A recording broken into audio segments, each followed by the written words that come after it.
You're tuning in to Lovecraft Country Radio. There's some strong language and spoilers ahead. Buckle up. I want you to show him more of that love I know is in you before it's too late. How many times I gotta tell you? I don't need your advice when it comes to raising my son. He might not be yours.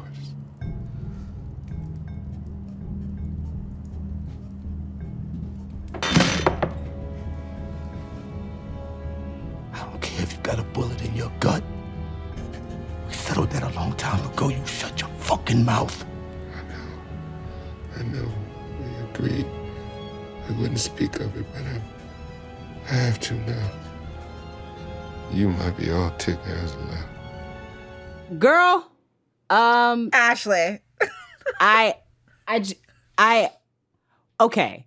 So It's a lot. Let's take a moment to acknowledge what we just listened to. The thing is, it's a tale as old as time, isn't it? Papa was a roll. Please cut that. Don't let me sing on this. Yes, old as time. Papa was a Rolling Stone, or in this case, Papas were Rolling Stones. Papas. Like, we don't know. Plural. I did not see that coming, Shannon. It happened, but I didn't know. I didn't even suspect. What did we just watch? We got to get into this. Let's get right in. Breakdown episode 2, Whitey's on the Moon.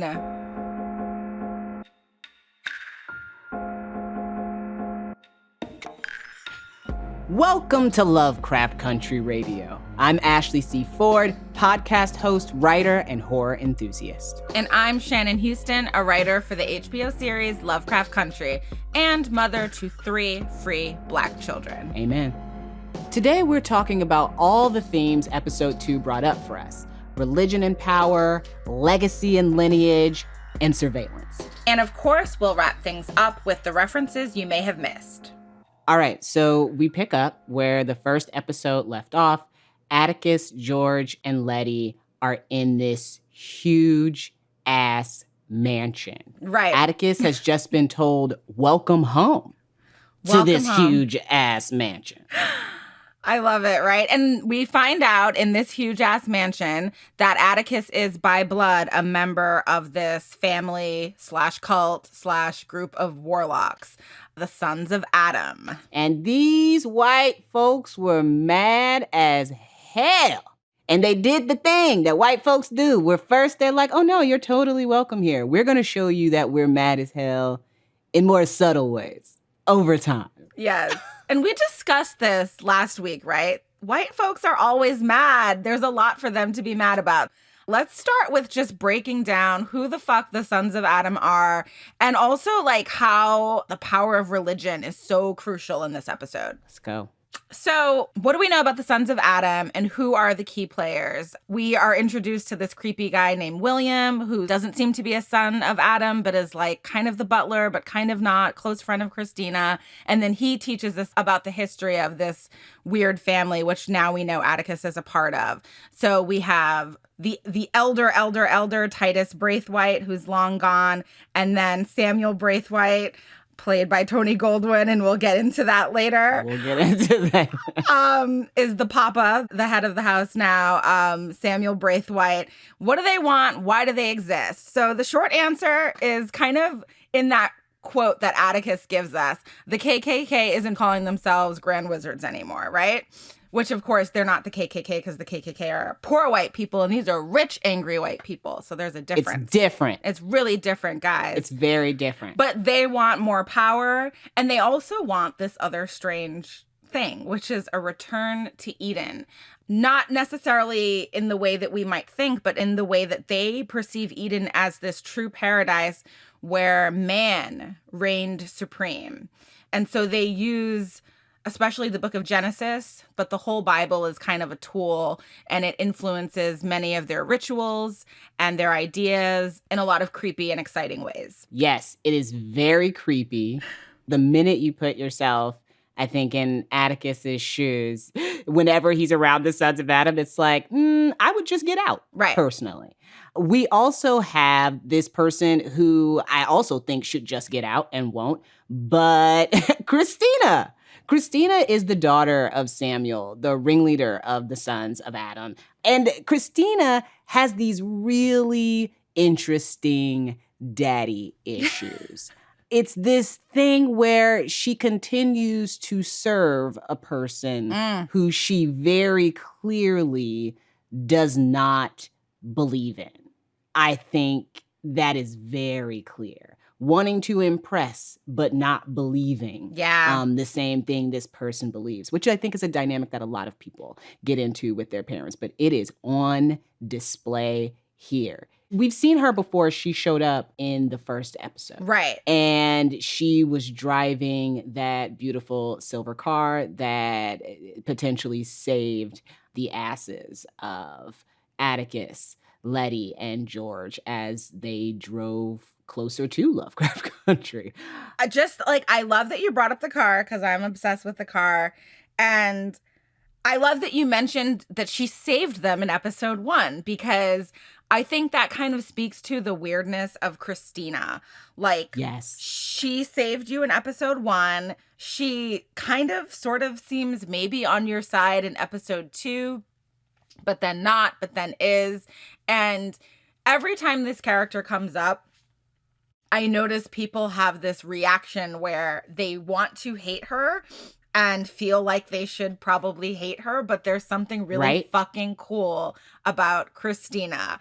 And it feels blasphemous to do this, but I feel like we should take like a couple of minutes to just talk about why the fuck is Christina so cool? What is this woman? What is the attraction? And also like all of just unpacking our complicated relationship to this fucking crazy white woman. I agree. I saw her save them in the first episode. And it's this thing, right? Where it's like, I want to trust you. I don't know yet. I don't know what's going on here yet. Something makes me want to trust you.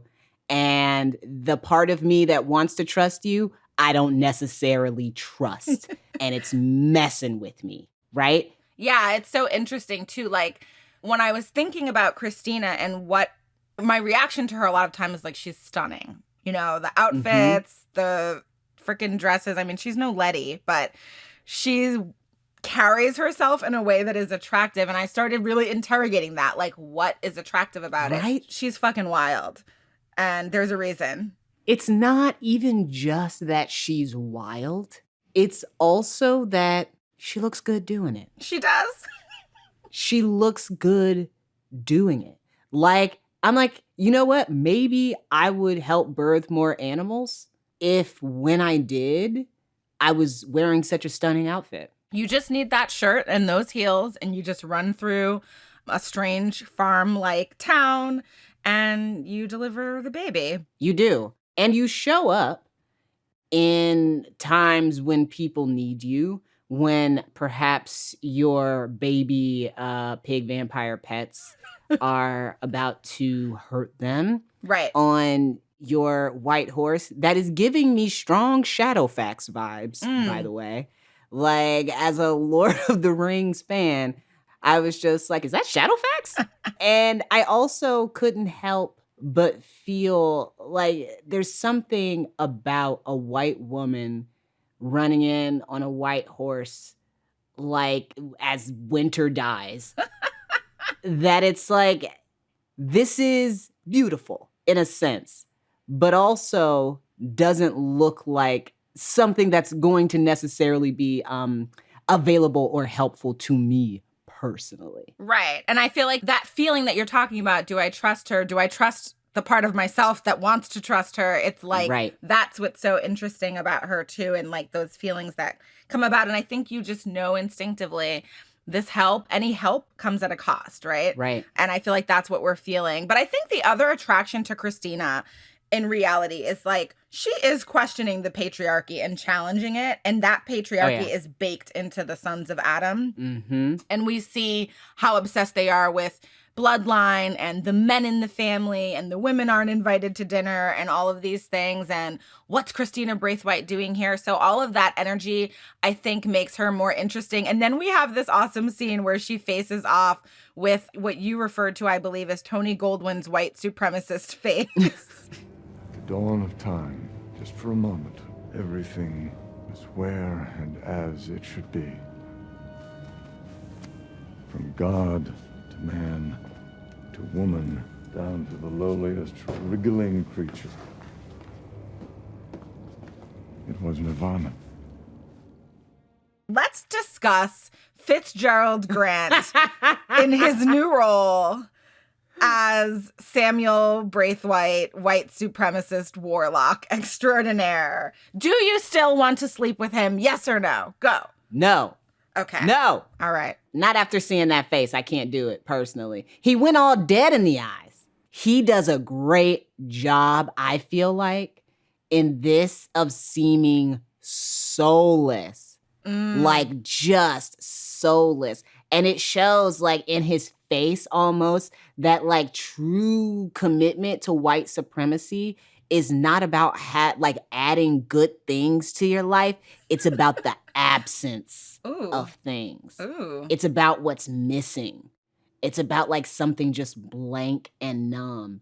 And one of the first things he says, you know, directly to Atticus is asking him to repeat the verse of the Bible, Genesis 2:19. But I remember having this feeling like, of course, the first thing he brought up was the Bible. Oh, yeah.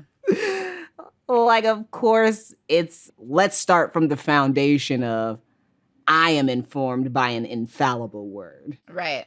And you are not. Right. And we know that obviously Christians have a long history of this, and not just Christians, it's true for other religions, but the specific relationship between Black Americans and Christianity is deeply dark and troubling and also beautiful and powerful and, you know, so many kinds of things. But what Samuel Braithwaite is doing is reading the Bible according to what he would like to see in the Bible. Right. And I think in a way we're all guilty of that when you go to church and when you are first reading and first learning about religion and Christ, you can't help but put your own influence in it. So there's something very human about that. And then there's something very white supremacist about that. I read this as saying white men could have been immortal and had all power and paradise if Eve hadn't fucked us over and if we hadn't ended up on Earth surrounded by Black people that we brought over on slave ships. So their ridiculous idea is that Eden is this key to immortality. Not technically ridiculous because you are taught that in church. There was this and then the fall happened. There was a paradise and we lost it. And we lost it because a woman sought out knowledge, which is why Christina's a problem because she's not quite buying that Eve is the devil and therefore she can't come to the dinner table. Right. And then there's also this idea about who is disposable. Like when we think about the ritual. Yes. And again, flesh and blood and the sharing of flesh and blood. And then the concept of this flesh and blood is actually useful for us to gain more power. And the idea is that Atticus can die at the end, right? Like we suck him dry. We take out the blood that we need.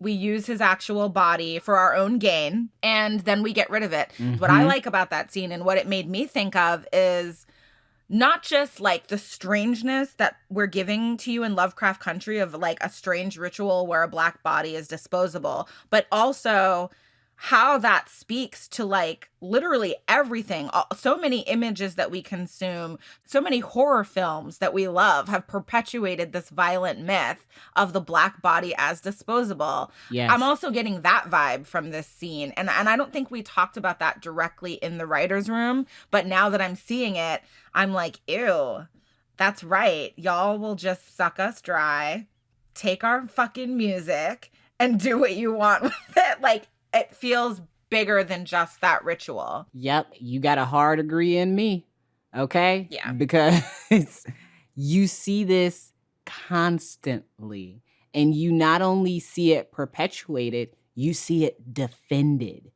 constantly. I mean, if you think about the problem we're having in this country right now with police violence, it's really about the fact that there are some people in this country who think it's okay that if some of us die in pursuit of safety for them and the people they know. It's not really about everyone being safe. It's about safety for me and the people I know. Right. Which is what Samuel is saying. This isn't about everybody returning to Eden. This is me and my white friends getting back to where we belong. That's what makes Black people disposable, because you don't give a fuck about us anyway. And it's not about everybody in America being safe. And that reminds me a little bit too of that Toni Morrison interview where she's talking about America and the myth of Eden and the idea of like, oh, well, it was this beautiful place that was totally unoccupied and it was just like waiting there for us. And so Christopher Columbus and all his buddies, we just like came and we discovered this paradise. And yeah, some people had to die, but the cost of freedom, right? Like that cost somehow never includes white people having to pay that cost. And the same thing with this ritual, like the cost of the Black family, the white people, they don't think that they have to pay for this freedom any more than cutting out the liver, which is a cost. But it's like in general, they're like, no, the people who are going to die right now are the Black people. And I am proud of Lovecraft Country because at the end, a lot of people die. That whole lodge is gone and we do lose a family member, but we lose more of them than us. So, hey, I'm into it. You sitting there looking at the odds, making tick marks like, okay, we lost one, and that's messed up. But at the end of the day, how many did you lose? And you don't have to feel bad because they were about to kill an innocent Black man. They were. And so that's what they get. That's what it is. Play dumb games, win dumb prizes. Absolutely. I'm very proud of us. So this ritual scene is more than just the dialogue and the action. Underneath it all, we have Jill Scott Heron's Whitey on the Moon playing. And we talked about the scene a lot in the writer's room. This ritual is just an example of white people having these ambitions that are fucking out of this world. We thought about this as kind of like what we were just talking about. This ritual is just an example of white people having these ambitions that are out of this world, right? Because take away the white supremacy of it, going back to Eden is kind of a cool idea. If somebody told me that they were working on a spell and at the end of that spell, there would be a return to Eden, I could totally understand why you would want to pursue that. Going to the moon is a really interesting, exciting idea. Totally get why a person would want to pursue that.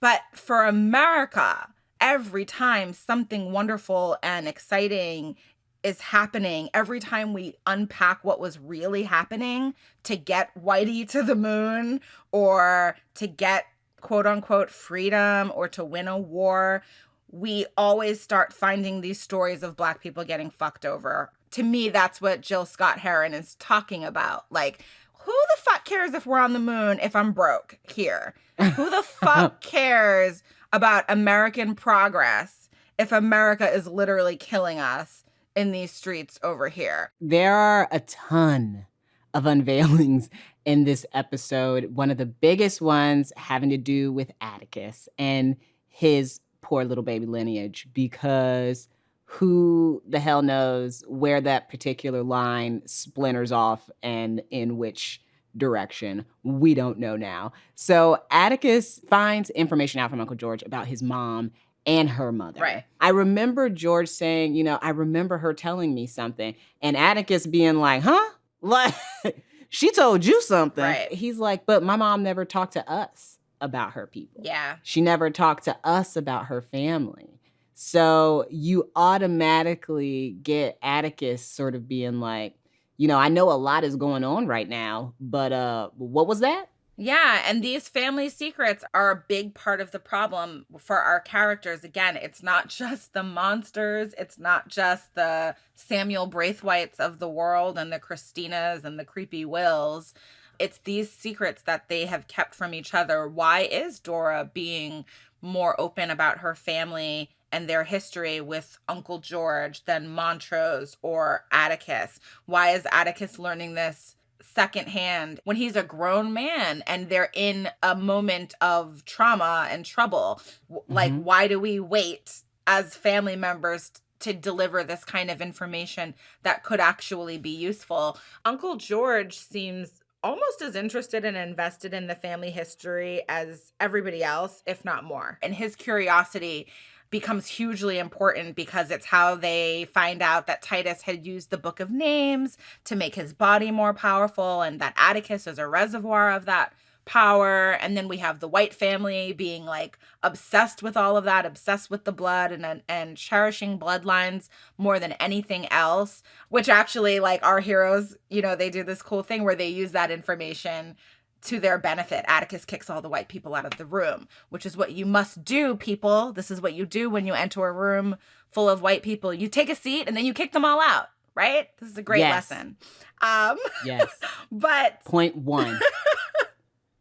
But then we have our Black family talking about bloodlines and who's related to who and who's really bonded by this blood. So, of course, the scene that we listened to at the beginning of the episode, we learn of what? Like, is it a potential love triangle between George, Montrose, and Dora, who we saw in that fantasy scene with George? Yes, we did. There's a question of who is the daddy, who is the pappy, who is Atticus's real father. And there's like, I mean, you tell me how it plays. To me, it's like, it's Maury Povich, but it's so much stranger and darker than that. And I love like that thing that's happening because bloodlines have always been corrupted, okay? Like you go back and I know a little bit, my husband is such a history buff, especially like in Russia and stuff like that, I don't know. But one thing that he talks to me about all the time is the fact that so many of these families, like these babies that were, everything was about like the royal bloodline. And this conversation, you know, happening between people, you realize that it's not really about the protection of the bloodline. It's the protection about the story of the bloodline. Ooh. If you can control the story of the bloodline, you actually don't really have to worry about whether or not somebody is not of your bloodline. And the only time you can really tell is when that royal blood mixes with some dominant brown or black blood. And now you can no longer control the story of the bloodline. I have chills. And I think it's so interesting, the secrets that people decide to keep. Right. So while these characters aren't saying a whole lot to each other about these secrets and about these stories, we're learning so much about them because of their obsession with the bloodline. Yes. The obsession with the bloodline tells its own story. Yeah, and I wish we had a separate podcast to just talk about what you just fucking said. Again, the obsession with the blood is more an obsession with the story. And the obsession with the story is about like controlling history through stories, which then made me think of like Atticus and his love for these pulp stories. And why does it matter that H.P. Lovecraft was a racist? Well, because the people who control the stories control our obsession with what a hero looks like. And to tell that story the way we want to tell it, we have to have secrets. So in the writer's room, we were thinking about, okay, how do we get some of these secrets out? Because our characters aren't going to tell each other shit. So we came up with the idea of a spell that would reveal things about them. And that spell is taking place also in a really fucked up way in this house where they're being surveilled. Yes, surveillance. Because if you will remember, our three heroes were in separate rooms in the mansion. Letty has her room. Atticus has his room. George has his room. And as they are in those rooms and preparing for dinner or whatever is to come next, they all three simultaneously experience hallucinations under the spell that have been set up for them. George, in his, encounters Dora. And they dance. Yes. And they talk. And it's actually this really beautiful lovely moment that made me think, and I'm going to tell you this right now, Shannon, actually. I'm going to tell you this. It made me think in that moment, George is going to die. Ooh, you felt it. I thought he's going to die in that moment because the way he engaged with her, this like tacit acceptance in the moment of the delusion and then of the fact that it is not real. And to me, that kind of acceptance in a moment of like a hallucination or of, you know, I'm going to enjoy this while it's here, but I know it's not real. It feels like people who are really close to the other side. Yeah. To me. So there's that. Letty is seeing Atticus. They're having a conversation. She's talking to him about the psalm prayer that she recited in the cabin and about her fear of abandonment, telling him about how she grew up. They are having a moment. Yes. He promises to never abandon her. I sat in the window of that boarding house every day. And said that verse like a prayer. I would come back. The one I could remember from Sunday school.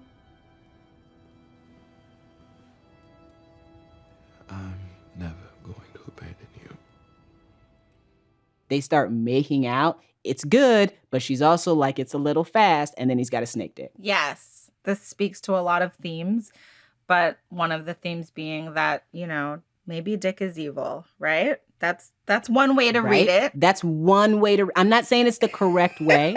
I'm saying that if you lay out the ways in which a person could read this scene, that one would be somewhere near the top 5 for sure. Yes. And obviously inspired by religion and the snake in the garden. And if Eve only hadn't listened to the snake, what could have been?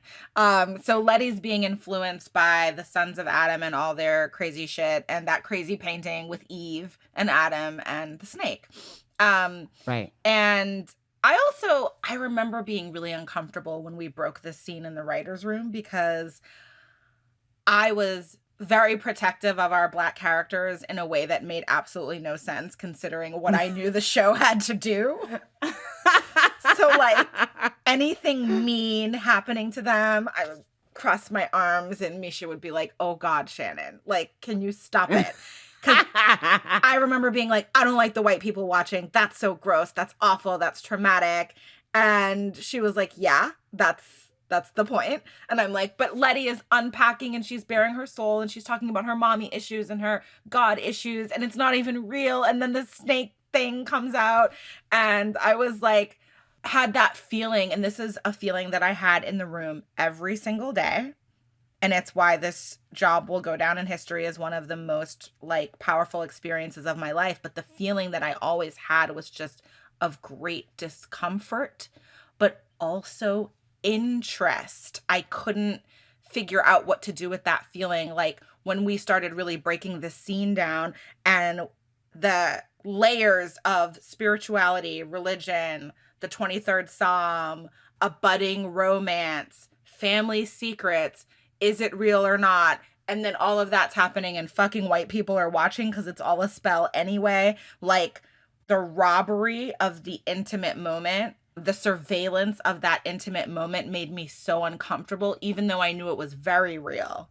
Even though I know it's true, and even though I know that part of our job on the show is to portray what really happened and, you know, let the audience sit with that, it was so uncomfortable and it made me so sad. And it still does when I watch the scene. I'm like, I fucking hate you guys. I hate that we're watching this beautiful moment turn ugly. I hate that Dora isn't real. That it's this fantasy that's so beautiful and so powerful, but that they're being watched while it's happening. It's a violation. It's a violation among violations. And I still get mad about it. And it had to be done. And we had to present it that way. And when they come out of the room, you can see they have been through a trauma. And yes. I know how the story ends and I know all the great things that our heroes are going to get to do, but it's just like, it fucking hurts to this day. It hurts in a way that is also interesting to me that I want to like keep working on and keep studying and keep having all of these conversations. And then we have Atticus's hallucinations, and it's really violent. But it's also the one I feel like Atticus is oddly the only person who in the moment is interacting with the other person in the room as if he's somewhere else. Like, I feel like George is still very aware of where he is in terms of like the moment in time. Right. Letty, the same way. It's this moment in time. But Atticus, it feels like goes somewhere else. And it's not even necessarily that I'm like, oh, it's like he's having like a PTSD flashback. Like, it's not that simple. It definitely more so seems like he just has a thinner line between reality and his memory than the other two. Yes, I love that you said that, because it's also like, again, haunting around this whole episode, which is haunting around the first episode, is this question, what is reality? And when you can't quite put your finger on it, it's so easy to be haunted by it, to be violated by it. And I think you're right that Atticus has a particular relationship to his trauma and his past and his ghosts that our other two characters don't have. They have their own relationships, but his does feel a little bit different. Some of you may have caught this and some of you may have not, but in that gorgeous opening dream sequence of episode 1, there's a woman telling him to suffer. So, and I do just quickly want to return to this concept of the white gaze and how troubling it is and how upsetting it is when they come out of their rooms after having these hallucinations and they realize that they were being manipulated and that they were being surveilled and they were being watched. There's something here about how the white gaze impacts, derails, misunderstands, influences the Black narrative. And, you know, when George pulls Letty and Atticus together and he's like, basically, don't let them define you. Something happened in the war. Something bad. Don't. You know who you are. You were a good boy. And you even a better man. Don't you ever let them make you question yourself. That's how they win. That's not who you are. Whatever was happening is not real. There's some truth to that. And then there's something real that happened in those hallucinations that I think our characters do want to unpack, but they also kind of can't because they can't separate their real feelings from the impact of this gaze. I love just getting the audience to think more about what our world, our art, our history looks like, the more we distance ourselves from the white gaze, white surveillance, and white influence, if we can. It's a hard task, but I think there's something to working towards that. I absolutely agree. I honestly think kind of everything is working towards that. That's kind of the issue with the white gaze as it stands, because the white gaze isn't just about the fact that when you look at me, you don't necessarily have like the cultural knowledge or, you know, maybe even the social knowledge to really know how to interact with me on the level of someone who I would have like grown up with in the same neighborhood, who shares my background and shares my skin color. Like, yeah, you aren't going to interact with me that way, especially not initially, nor should you. The problem, like, and this is for white folks, the problem is that because of your ingrained life and indoctrination, or for the most part, the overwhelming majority consuming white media, being in community with just white folks, going to white schools, going to white colleges, like living lives that are just incredibly homogenous. In doing that, in your non-curiosity about Black folks, you are creating a situation where the minute you walk into a room, the minute you enter the conversation, I'm already thinking about what I'm going to have to change and what you're not going to understand and how that's going to affect the way I tell my story.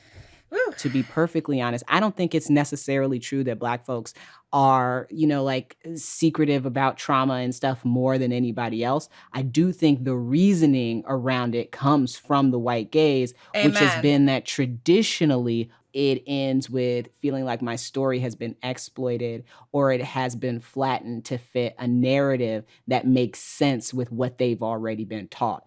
It's really hard to want to tell the truth to people who don't actually want to learn anything new. Ooh, yes, I love it. And then the other thing that's happening is like our characters are trying to get away from the white gaze, right? They finally find Montrose, and that's a hilarious scene in and of itself because he doesn't really want to be found and doesn't need their fucking help. Oh, yeah.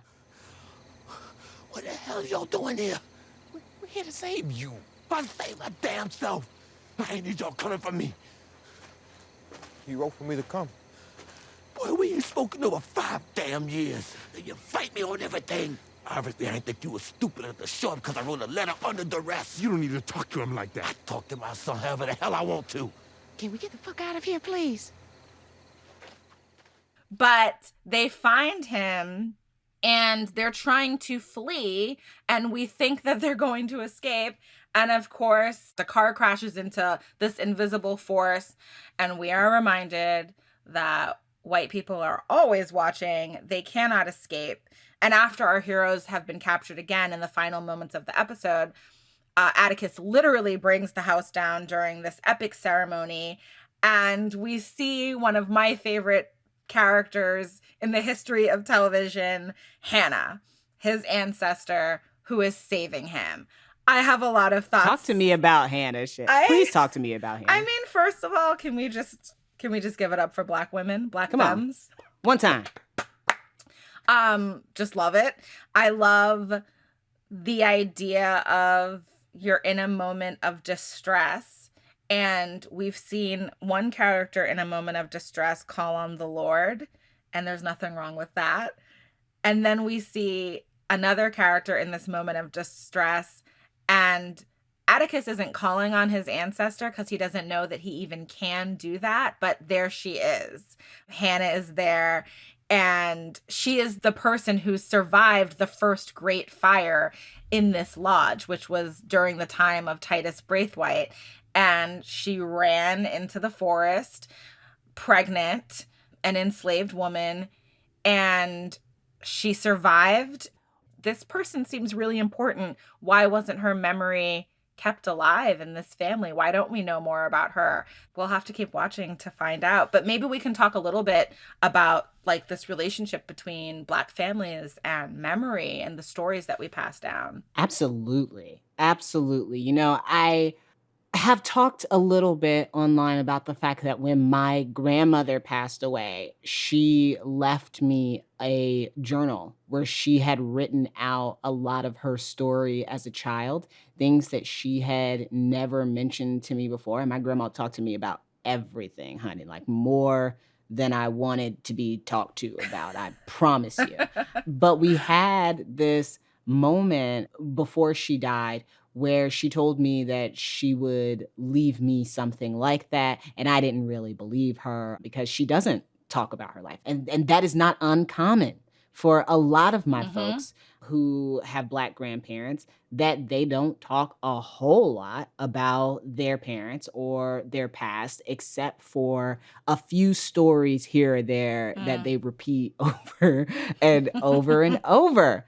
This episode really made me think about like the idea of having or not having memories and what that does to your story.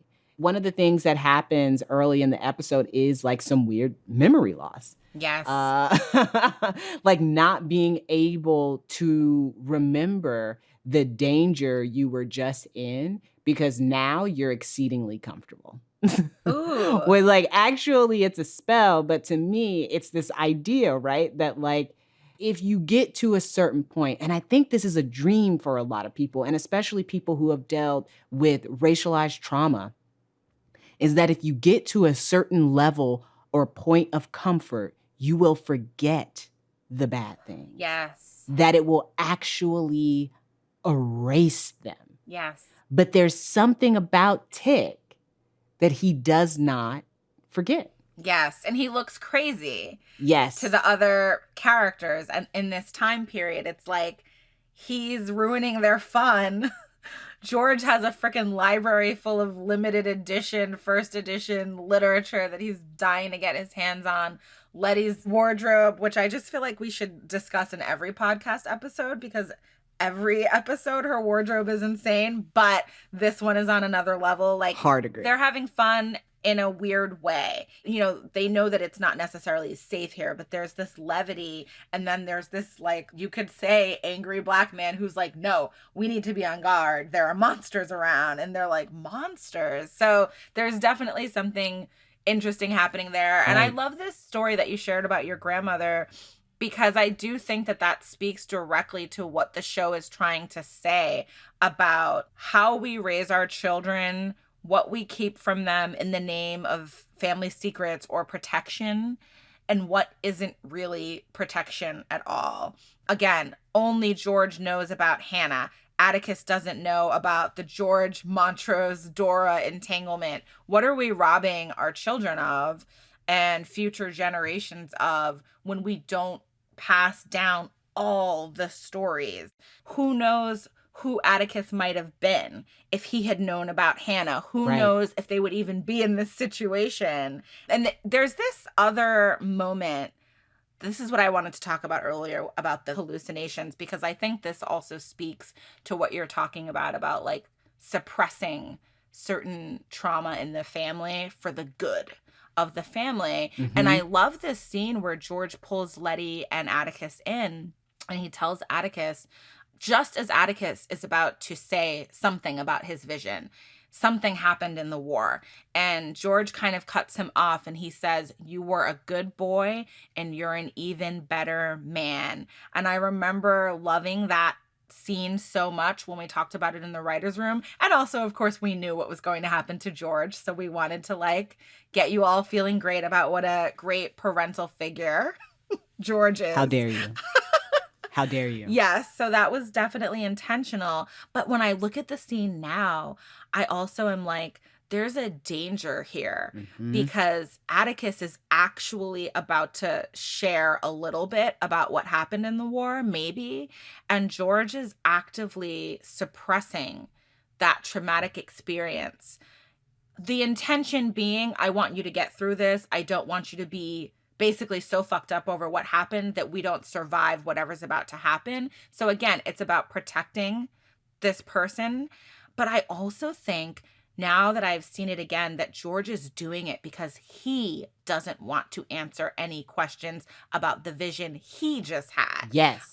I love George, but I'm like, this is bad parenting because you're trying to hide things and you're teaching this person in your life that that's okay. Yes. And that's what we do to each other in general. Yes. In general, the things that people most don't want to talk about are the things that they don't want to talk about their experience with. Mm-hmm. It's really the fact that if you talk about it, then I should talk about it. And I don't want to talk about it and don't actually want to put up the boundary to say I don't want to talk about it, which is a different way of making myself vulnerable.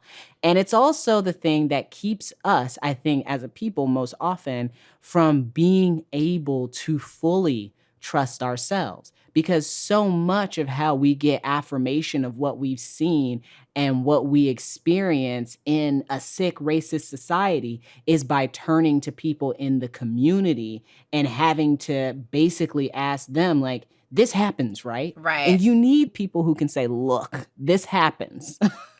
And it is a thing that has been happening for a long time. Yeah. And I think that unfortunately, we have a lot of people who haven't had the opportunity to have that knowledge passed on to them. And they struggle with not trusting themselves. You know, I read something the other day that said, you know, you live in a sick society when in order to become healthy, you have to unlearn everything they gave you. Yes. And I think about that here, which is that if we don't have the information, which is an opportunity to unlearn what society is telling us and the story that they tell us about us, if we don't have the information from our ancestors and our elders about the truth and what really happened, it is really easy for us to be confused and caught up in this sick society trying to unlearn while also having to live here. You need somebody who can remind you.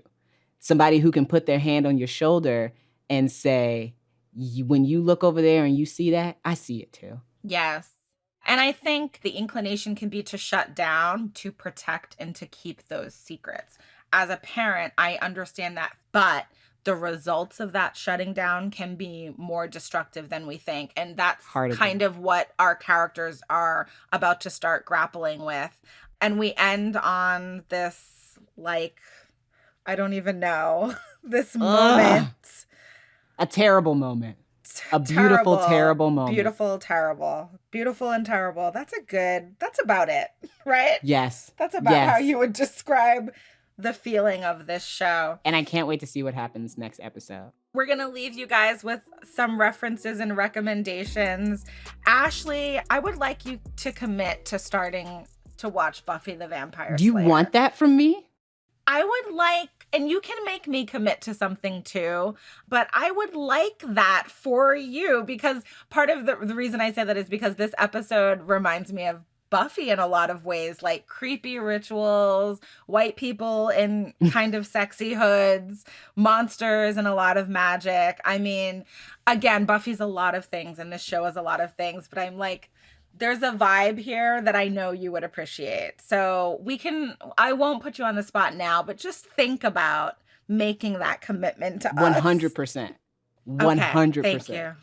I love it. So we have Buffy vibes. There's The House on the Borderland, because it's the book that George realizes opens the secret library, and he's talking about it with Dora. Obviously, the book of Genesis, the story of creation and man's fall. You might want to peruse that one again. Paradise Lost, I thought of because of this like twisty relationship to religion and the story of Eve. I love. What else should we leave our audience with, Ashley? Whitey on the Moon. The video by Jill Scott Heron. If you haven't already encountered it, check it out. If you haven't cried yourself to sleep lately, go listen to River by Leon Bridges. Everybody loves a little Leon Bridges. Lucifer by Charles Bradley, which is a fantastic song. There's so much happening here with religion and the idea of like the serpent and the devil and stuff. And it's a really, really gorgeous, fun soul song. Yes, I'll throw in a couple of websites that I love. I've mentioned some of the writers that I'm familiar with from one website, Race Baiter, and also the Black Youth Project. Those are two websites that influence my work as a writer and also really influence my work on the show. I actually really like Race Baiter. Yes. So excited for people to check that out. Shannon, that's our show for the week. Whew, we did it. I can't believe that we are just on episode 2. It's wild to me that we're just on episode 2. There's so much more to talk about, and I'm so excited to keep talking about it with you. Thank you so much for listening. The show is hosted by us. I'm Shannon Houston. And I'm Ashley C. Ford. This podcast was produced by HBO in conjunction with Pineapple Street Studios. Our executive producers are Jenna Weiss-Berman, Max Linsky, and Barry Finkel. Agaranesh Ashagre is our managing producer. This episode's lead producer is Jess Jupiter, and our associate producers are Alexis Moore and Natalie Brennan. Our editors are Maddie Sprung-Kaiser and Josh Gwynn. Noriko Okabe is our engineer. Original music by composer Amanda Jones. If you like the show and you have a minute, you can review and rate this podcast via Apple Podcasts, Spotify, or anywhere else you might get your podcasts. It really helps people find the show. You can also stream the podcast on HBO and HBO Max. We'll be back next week for episode 3, which premieres on HBO and streams on HBO Max on August 30th at 9 p.m. Eastern. See you guys. See you guys next week.